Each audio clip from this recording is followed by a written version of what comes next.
Eh bien, salut à toutes et à toutes, c'est Niki98 Gamer. Aujourd'hui on se retrouve pour une nouvelle vidéo. Je vais parler au plus profond de moi-même. Je vais vous dire un peu mon enfance et comment j'ai réussi à en arriver là. Je sais que pour moi ça va être un peu dur de parler clairement ouvertement, mais il faut que je vous le dise et il faut pas que je le garde pour moi-même. Et il faudrait aussi que vous le sachiez complètement. Et après, je vais vous dire en même temps pourquoi je zozote un peu de temps en temps. Clairement, on va faire chose après chose. Pour vous dire un peu mon histoire à moi. On va parler d'abord de ma naissance. Alors ma naissance, elle s'est passée à Krasnoïarsk, à côté du Transsibérien. Là-bas, il faisait très froid. Donc ma naissance, elle n'a pas été quelque chose de facile en fait. Parce qu'en fait, dès que je suis né, ma mère biologique est morte à la naissance. Donc, c'est-à-dire que dès que je suis né, bah, ma mère, elle était plus là, elle était plus dans ce monde. Donc, j'espère que en ce moment, elle est en train de me regarder au ciel. Franchement, si tu me vois, si tu m'entends, bah, cœur sur toi et j'espère que tu vis bien ta vie là-haut. Ensuite, mon père n'a pas pu me garder, donc il m'a envoyé dans un orphelinat.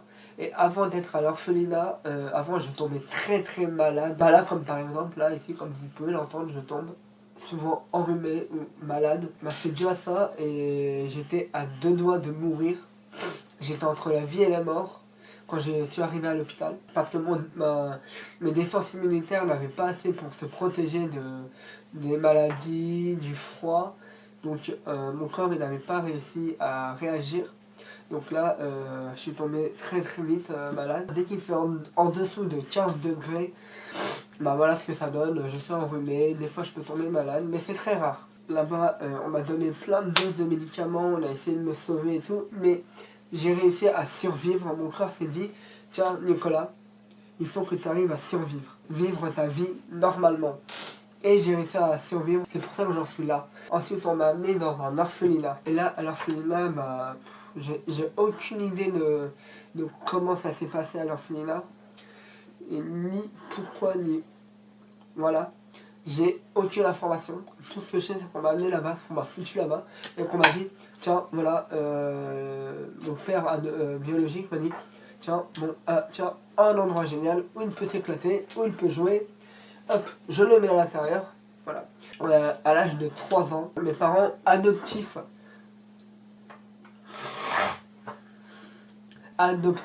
sont venus me chercher, pour m'amener en France. Vous voyez un peu le parcours que j'ai eu. Si vous n'êtes pas adopté, si vous n'avez pas vécu une vie comme ça, vous pouvez pas comprendre toute la souffrance qu'on a eue nous. Bah, peut-être que pour vous, ceux qui ne sont pas nés ailleurs, ceux qui n'ont pas été adoptés, qui n'ont pas eu de graves problèmes, vous ne pouvez pas savoir à quel point c'est douloureux. Et quand je suis arrivé en France, bah, mes parents adoptifs, bah, ils ont vu que j'étais pas bien, que j'étais au plus mal.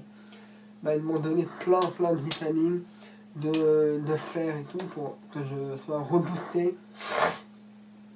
Ils m'ont extrêmement bien nourri, ils m'ont donné tout ce qu'il me faut.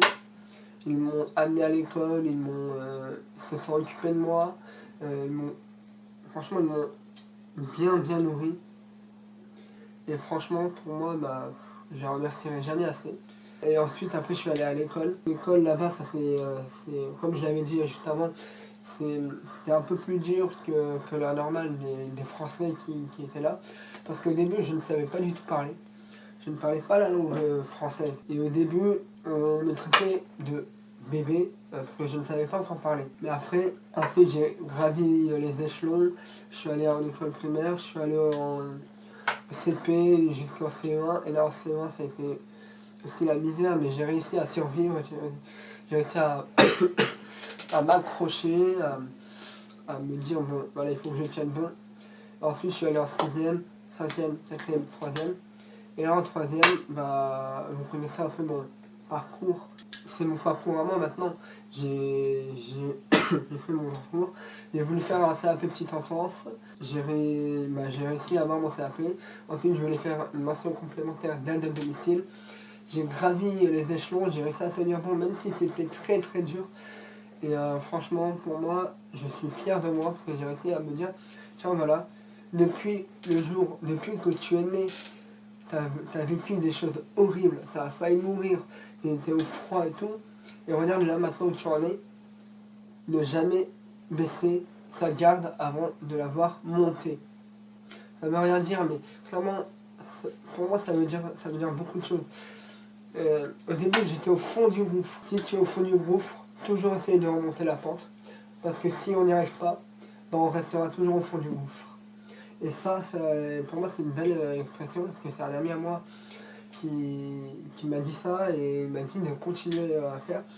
Et regardez où j'en suis maintenant, je suis devant vous, là, face à vous, en train de me parler de ma vie privée à moi, parce que j'avais envie de vous parler, de vous dire les choses clairement, de vous dire, oui voilà, regardez où j'en suis, regardez avant où j'en étais, et regardez là maintenant.